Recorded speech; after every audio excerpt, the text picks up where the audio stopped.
Bismillahirrahmanirrahim. Assalamualaikum warahmatullahi wabarakatuh. Alhamdulillahirabbil alamin. Wassalatu wassalamu ala asyrafil mursalin Sayyidina wa maulana Muhammadin wa ala alihi wa ashabihi ajmain, amma ba'du. Saudara-saudara sekalian, mari sama-sama perkuliahan kita Fikih Munakahat pada kesempatan kali ini kita awali dengan tabarukan membaca Fatihah bersama-sama sebagaimana yang telah lalu. Semoga Allah memberikan kita semua kemudahan, keberkahan, kemanfaatan, dan juga memudahkan langkah kita semua untuk mencapai cita-cita masing-masing. Ala diniyah wa likulli niyatin shalihah. Al-Fatihah. A'udzu billahi minasyaitonir rajim. Bismillahirrahmanirrahim. Alhamdulillahirabbil alamin. Ar-Rahmanir Rahim. Maliki yaumiddin. Iyyaka na'budu wa iyyaka nasta'in. Ihdinas siratal mustaqim. Shiratal ladzina an'amta 'alaihim ghairil maghdubi 'alaihim waladdallin. Amin. Terima kasih. Oke, baik. Sahabat-sahabat sekalian, setelah kemarin kita semua membahas tema tentang mahar, nah sekarang kita melanjutkan tema kita tentang kafa'ah. Apa sih kafa'ah itu? Bagaimana sejarahnya ada kafa'ah? Lalu bagaimana kafa'ah menurut pandangan mazhab fikih? Kemudian hikmah disyariatkannya atau adanya kafa'ah dalam pernikahan. Nah, ini yang kita bahas, saudara. Oke. Nah, apa sih kafa'ah itu? Nah, secara definisi, kalau kita berbicara definisi, tentu kita melihat satu aspek etimologi dari segi bahasa dan juga segi istilah fikih. Nah, yang paling atas ini bisa dilihat bahwa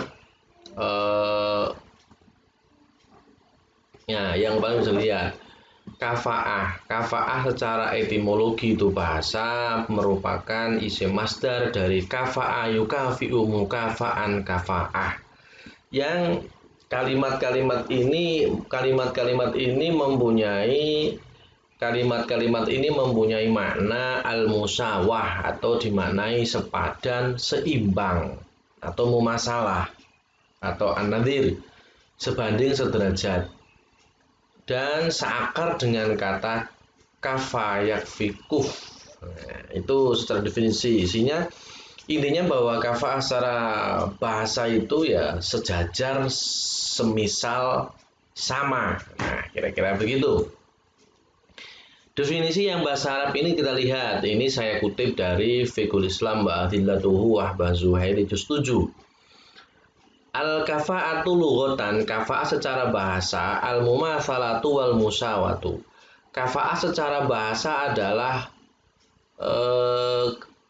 kesemisalan, sama atau kesetaraan, kesepadanan. Misalkan orang mengatakan fulan kaf'ul li fulanin, oh fulan itu sama dengan fulan atau sama sejajar. Wa minhu, nah kafa'ah dimaknai mumatsalah, semisal atau sama sejajar. Itu Kanjeng Nabi Muhammad SAW pernah bersabda, al muslimuna tatakaffa'u dima'hum, bahwa orang-orang muslim itu darah-darahnya itu sama, sejajar, sepantar, semisal. Ayat tasawiyah. Fayakunu damul wadhi minhum kadamir rafi. Oleh karena itu orang yang posisinya tinggi, orang yang rendah sama dengan posisi yang posisinya tinggi, rendah sama dengan orang yang posisinya tinggi. Dalam hal dima, ya. Oke, wa minhu ta'ala walam yakul lahu kufuwan ahad. Nah, dalam firman Allah walam yakul lahu kufuwan ahad, bahwa Allah itu tidak ada sesuatu yang menyamai, sama, kufuwan.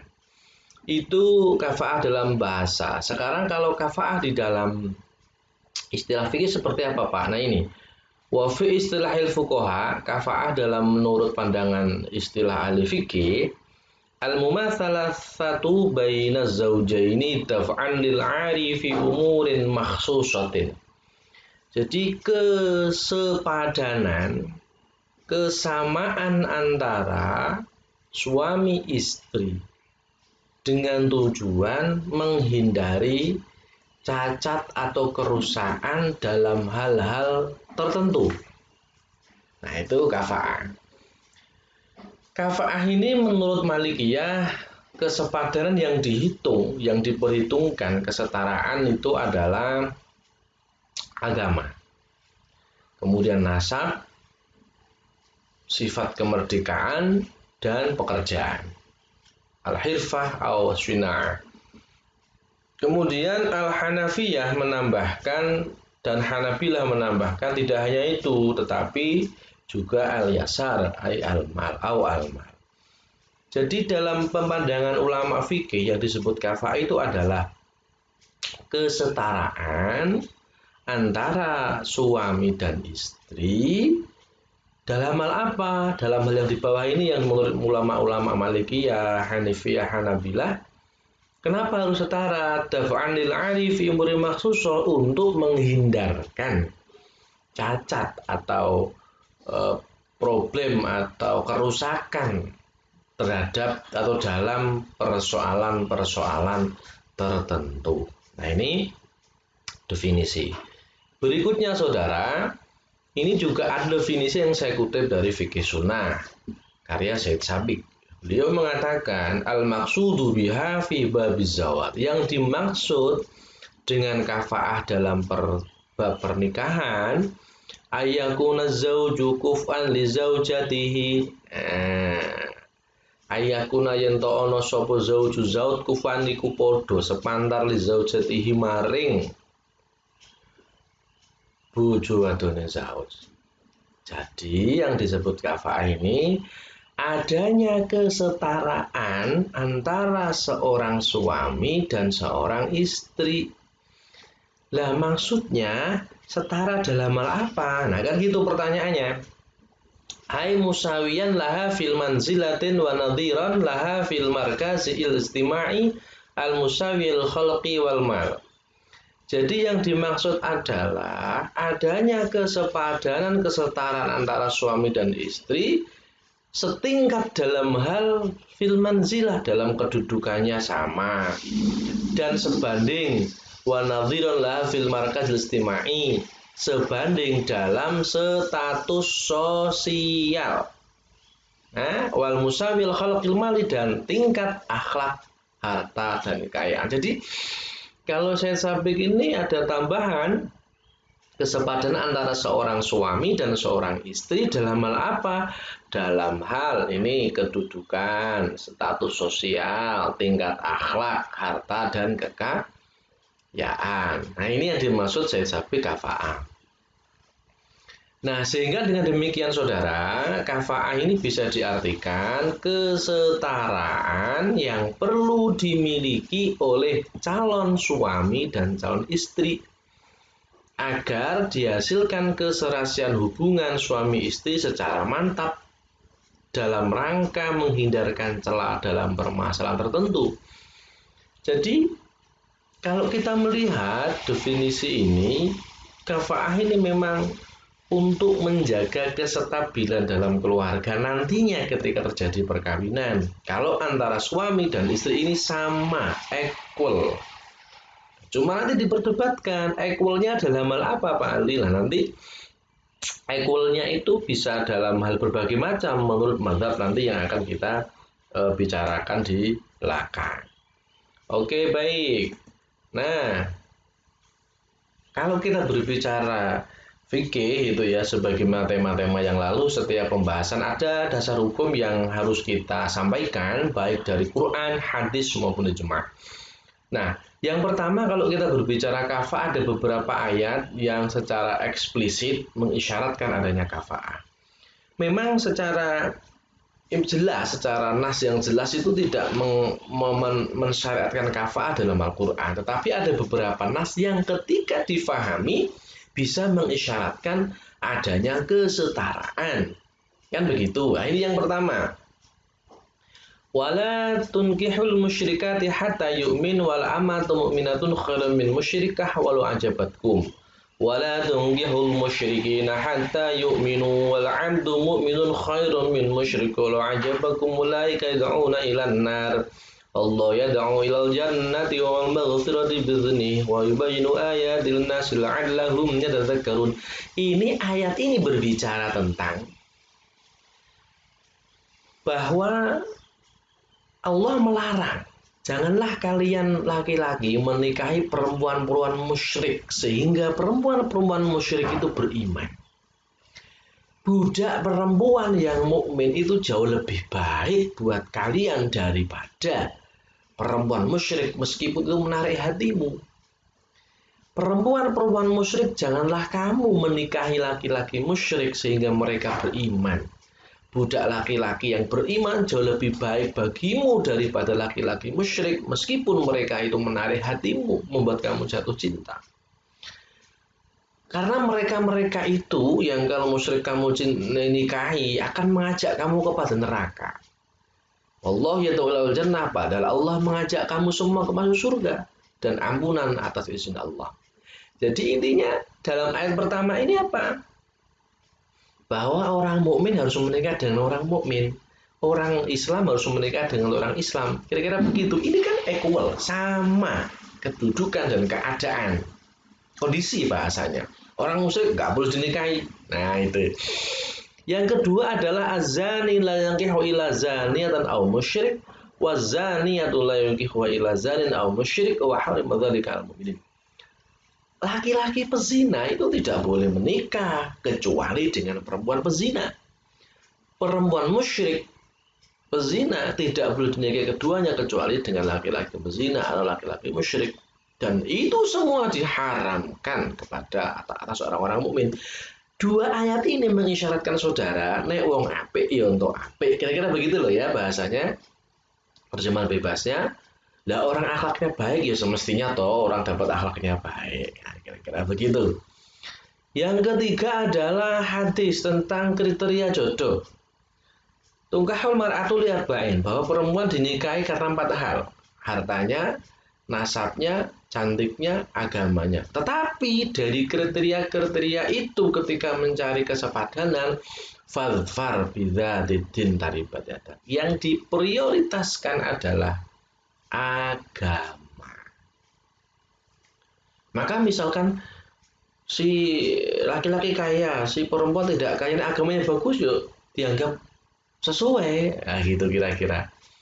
Yang satu tidak begitu bagus, yang satu bagus, tapi agamanya sama-sama bagus agamanya, ya itu jadi. Yang keempat adalah hadis tentang al-arabu ba'duhum akafa'u ba'dul mawali ba'duhum akafa'u ba'dul ilaha'ikan au hijaman. Bahwa orang Arab itu sepantar atau sekufu, sepadan dengan orang Arab yang lain. Mawali non-Arab juga sepadan dengan non-Arab yang lain. Kecuali tukang jahit atau tukang bekam. Meskipun saudara hadis ini itu sebetulnya dianggap sebagai diskriminasi. Ya, kenapa? Kalau kita berbicara nas-nas kafah itu sebetulnya ada semacam diskriminasi ya. Kenapa orang Arab kok tidak boleh menikah dengan orang Arab misalkan? Kan seolah-olah diskriminasi. Padahal kan in akramakum indallahi atqakum. Nah, itu memang definisi tentang kafah. Saya pernah meneliti tentang mengkritik tentang konsep kafah dalam fikih ya. Ada yang saya tulis di jurnal hukum Islam, nanti bisa di searching ya. Jurnal hukum Islam kritik kafaah. Nah, itu ada, saya menulis tentang itu. Jawabannya ada di situ. Nah, kapan sih munculnya kafaah? Begini saudara. Kalau kita berbicara konsep kafaah itu sebetulnya konsep kafaah itu muncul seiring dengan tradisi yang ada di masyarakat Arab. Pertama, melihat bahwa latar belakang kondisi bangsa Arab itu yang modelnya kesukuan, ya, kesukuan yang mempengaruhi keberadaan keluarga. Sehingga keluarga dalam masyarakat yang menganut fanatisme suku itu sangat luar biasa. Artinya kehormatan keluarga menjadi nomor satu. Sehingga masing-masing individu wajib menjaga kehormatan keluarganya. Jangan sampai ada orang lain masuk yang tidak sesuai dengan ketentuan, yang tidak sesuai dengan derajat klan atau suku dari keluarganya itu. Itu yang pertama. Ya memang masyarakat Arab seperti itu. Budayanya kesukuan. Bahkan kalau orang yang lain yang bukan sukunya nggak boleh masuk. Nah, yang kedua, pada awalnya keberadaan konsep kafaah tidak lebih sekedar untuk menjaga kehormatan dan kekuatan suku atau kelompok dalam masyarakat tadi saya katakan. Kalau bukan kelompoknya, kalau bukan anggota masyarakatnya, kalau bukan sukunya, ya tidak boleh menikahi dari bagian mereka. Nah, ini yang latar belakangi sejarah panjang. Yang ketiga, fanatisme terhadap suku menyebabkan terjadinya penindasan dan peperangan antara satu dengan yang lain. Jelas, karena orientasinya adalah kehormatan suku, kehormatan kelompoknya, kehormatan klannya, apapun dilakukan demi kehormatan kelompok dan sukunya. Bahkan menindas, membunuh. Maka kalau kita bicara sejarah Arab itu kan begini saudara, banyak terjadi perang antar suku, perang antar kabilah, itu sebetulnya masalah sepele, bisa jadi masalah rebutan lahan pangan, masalah kehormatan dan lain sebagainya. Nah, sehingga dengan demikian, saudara, poin yang keempat ini bisa dibaca aturan yang bersifat sosiologis ini. Jadi, kafaah itu kalau kita lihat sejarahnya sebetulnya aturan yang bersifat sosiologis. Artinya aturan ini muncul dari tradisi masyarakat. Tapi mempunyai tujuan mulia. Apa tujuannya?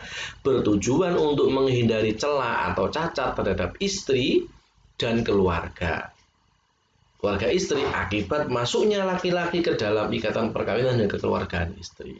Jadi aturan bersifat sosiologis kemudian masuk kepada aturan religius, aturan yang bersifat agamis gitu, masuk dalam koridor fikih. Nah, dalam sejarah kafaah itu, kalau kita berbicara sejarah, ada dua teori yang muncul tentang kafaah, saudara. Satu adalah teori Bravman. Teori ini, teori kafaah yang pertama mengatakan bahwa kafaah itu muncul sudah ada di masa Arab pra-Islam, melihat kondisi bangsa Arab yang semacam itu. Tetapi ada teori yang kedua mengatakan teori Kausan dan Ziyadah. Oh tidak, kafaah itu muncul berasal dari Irak. Kenapa? Tradisi peradaban Irak jauh lebih maju. Sehingga orang yang peradabannya maju itu berpikir tentang banyak hal. Kriteria tentang pendidikan, tentang harta, tentang macam-macam lah gitu. Namanya orang pemikirannya maju, peradabannya maju, ya tentu pertimbangannya banyak. Ini kira-kira seperti itu. Jadi dua teori ya. Ada yang mengatakan bahwa kafaah ini muncul sudah ada sejak masa Arab pra-Islam. Ada yang mengatakan bahwa oh enggak, ini itu masa berasal dari Irak teori kafaah ini. Nah, lebih jelas nanti bisa baca artikel saya di Jurnal Hukum Islam. Silakan disitasi ya. Jurnal Hukum Islam Fakultas Syariah IAIN Pekalongan. Oke, baik saudara. Nah, sekarang kafaah menurut atau dalam pandangan mazhab fikih.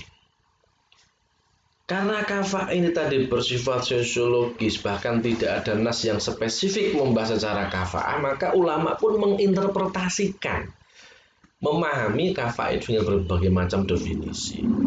Ada 4 mazhab yang kita kutip sebagai mazhab besar Sunni. Yang pertama mazhab Hanafi.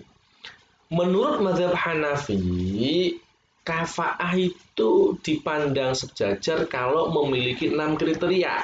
6 ya, 6. Yang pertama adalah nasab, berarti keturunan. Yang kedua adalah Islam, huriyah merdeka, diyanah keberagamaan. Kalau Islam agamanya loh ya, tapi kalau diyanah itu keberagaman, bagaimana dia mengimplementasikan agamanya. Mal harta, Hirfah atau ilm itu bisa dimana kemuliaan atau kepandaian, kepintaran. Jadi 6 aspek menurut mazhab Hanafi yang dijadikan kriteria kafah itu nasab, keturunannya baik apa tidak, Islam agamanya Islam apa tidak, Huria merdeka, merdeka apa budak, kira-kira begitu. Diana keberagamaannya, hartanya, hirfah kemuliaan atau kepintarannya. Yang kedua menurut mazhab Maliki. Mazhab Maliki hanya ada 2 kriteria kafah itu. Yang pertama keberagamaan. Kalau orang itu tidak fasik, ya udah dianggap sesuai. Dan yang kedua tidak cacat dari aib. Artinya cacat yang menyebabkan fasakh nikah. Oke. Dalam fikih itu banyak ya yang cacat yang menyebabkan fasakh itu. Misalkan una itu impoten. Kemudian rotak dan juzam dalam fikih itu ada. Yang ketiga mazhab Syafi'i. Mazhab Syafi'i kafaah ada 5 aspek yang muktabar. Muktabar itu berarti yang umum diberlakukan ya. Bebas aib, tidak punya cacat, huriyah merdeka, nasabnya bagus, dianah, tidak fasik atau keberagamaannya bagus, punya profesi mulia. Yang kedua, aspek yang muktabar yang jarang digunakan adalah kekayaan dan usia. Yang terakhir, mazhab Hambali. Ini 5 aspek. Keberagamaan, profesi, kekayaan, huriyah, dan nasab. Nah, mungkin teman-teman berpikir, loh Pak, kalau begitu, ulama-ulama mazhab ini justru mengajarkan kita untuk diskriminasi. Ya, kenapa demikian? Diskriminasi dalam artian berarti kalau tidak seperti itu tidak boleh dinikahi dong. Kira-kira begitu. Nah, kita lihat refleksi yang saya sampaikan. Jadi begini saudara. Dapat dipahami bahwa rumusan kriteria kafaah itu sama sekali tidak ada maksud melebihkan atau mengutamakan seseorang. Satu suku dengan suku yang lain, orang satu dengan orang yang lain, keluarga satu dengan keluarga yang lain. Bahkan juga tidak ada maksud menurunkan derajat seseorang. Tidak ada merendahkan bangsa satu dengan bangsa, tidak. Kalau ini yang dimaksud justru bertentangan dengan spirit Al-Quran. Iya kan? Tadi saya katakan, inna akramakum indallahi atqakum. Artinya apa? Ukuran kemuliaan seseorang itu bukan harta, bukan pangkat, kedudukan, cantik, tidak. Tetapi ukuran kemuliaan di sisi Allah adalah ketakwaan. Maka kafaah tidak dimaknai merendahkan, tidak dimaknai mendiskriminasi, tidak dimaknai mengunggulkan satu dengan lain, tidak. Kalau ini dimaknai seperti itu berarti salah. Karena justru bertentangan dengan spirit Al-Quran. Nah, oleh karena itu kafaah itu dimaksudkan untuk demi kemaslahatan perkawinan. Kenapa demikian? Paling tidak ada 2 tujuan saudara tentang keberadaan konsep kafaah. Yang pertama sebagai usaha untuk menciptakan keluarga atau rumah tangga yang bahagia dan sejahtera. Itu yang pertama. Yang kedua, usaha untuk menghindari dari kerusakan, kesusahan atau malapetaka perkawinan. Sekarang begini, orang kalau menikah, mohon maaf ini ya, orang kalau menikah dengan orang yang tidak sesuai, tidak sepantar, tidak sejajar, apakah ada jaminan bahagia? Loh, orang yang nggak sejajar aja belum tentu. Ini bukan berarti mengecilkan, tapi ikhtiar sebelum seseorang memutuskan perkawinan, cari orang yang sesuai dulu, cari orang yang sesuai dengan kriteria yang cocok. Begitu kira-kira. Kenapa ini perlu? Agar tercipta kebahagiaan. Orang itu kalau klop, kan enak. Nah kira-kira begitu. Agar terjadi, agar nanti ke belakang tidak terjadi hal yang nggak diinginkan. Nah, Ini maksudul a'dham atau kemaslahatan dari adanya kafa'ah. Jadi sekali lagi tidak bermaksud untuk mendiskriminasi, tidak ada maksud untuk mengunggulkan atau merendahkan satu dengan yang lain. Oke. Nah, hikmah kafa'ah. Setidaknya ada 3 yang bisa saya sampaikan saudara. Yang pertama, apa hikmah di balik kafa'ah itu? Kafa'ah itu merupakan wujud keadilan dan konsep kesetaraan yang ditawarkan Islam dalam pernikahan. Ya, harus adil dong. Karena Islam juga mengajarkan hal itu. Artinya seseorang diberi kewenangan untuk menentukan pasangan hidupnya mana yang sesuai dengan dirinya. Nah, itu maksudnya seperti itu. Jadi tidak ada paksaan. Gitu ya. Yang kedua, dalam Islam itu suami memiliki fungsi sebagai imam dalam rumah tangga dan perempuan sebagai makmumnya. Apa yang terjadi kalau imam dan makmum tidak klop? Ya kan, contoh.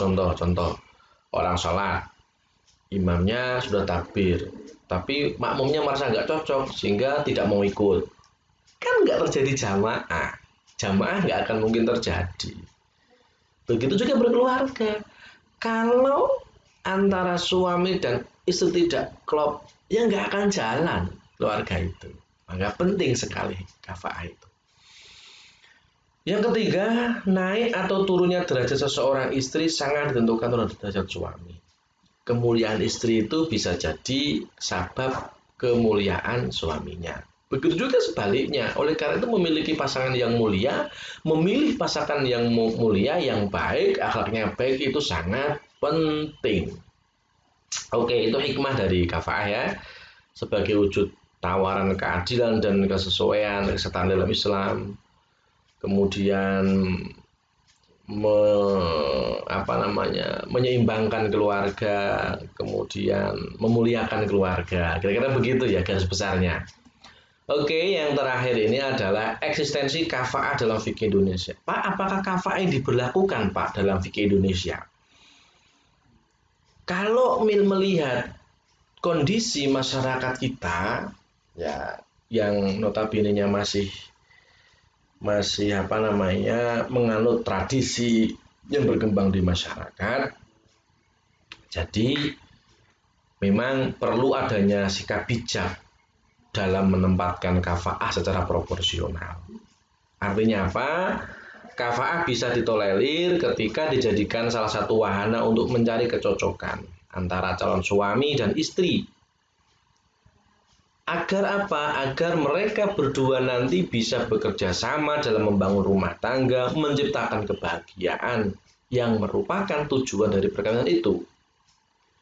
Tetapi perlu diingat bahwa saudara, kafa'ah tidak sah, tidak boleh digunakan ketika itu digunakan sebagai saran untuk melebih-lebihkan atau merendahkan orang lain.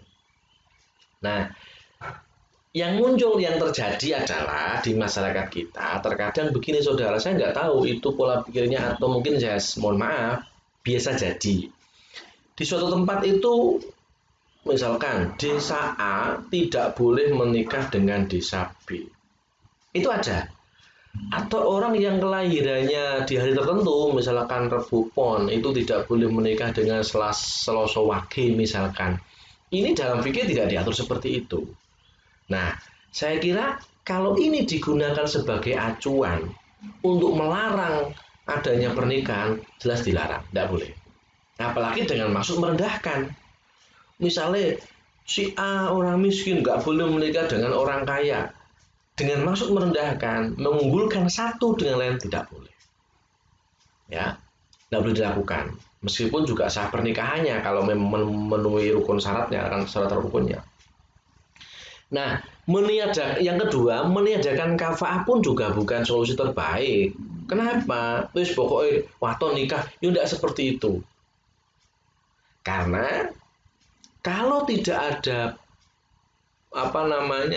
ada penentuan kesetaraan dalam perkawinan, akan menimbulkan sikap ngawur dalam menentukan pasangannya, jauh tidak diperbolehkan. Ya, oleh karena itu kontekstualisasi pemaknaan ulang atas nas kafa'ah, pemahaman ulang penting untuk melakukan kontekstualisasi. Karena zaman dulu dan sekarang berbeda. Nah, yang terpenting adalah bagaimana menghidupkan semangat equality, egalitarian dalam mewujudkan perkawinan yang baik, yang sesuai dengan syariat sakinah mawaddah warahmah, dengan tidak ada diskriminasi, dengan tidak adanya merendahkan atau memuliakan satu dengan yang lainnya. Jadi itu penting saya sampaikan bahwa kafaah ini perlu dimaknai secara proporsional. Ya, proporsional sesuai dengan keadaan masing-masing, sesuai dengan kondisi yang ada. Saya kira itu saudara perbincangan kita tentang kafaah pada pagi hari ini. Meskipun saya hari ini merekam nanti videonya, tetapi saya nanti kepingin bergabung dengan saudara di Zoom meeting, nanti akan saya bagi linknya. Saya kira terima kasih. Wallahu muwaffiq ila aqwamit thoriq. Wassalamualaikum warahmatullahi wabarakatuh.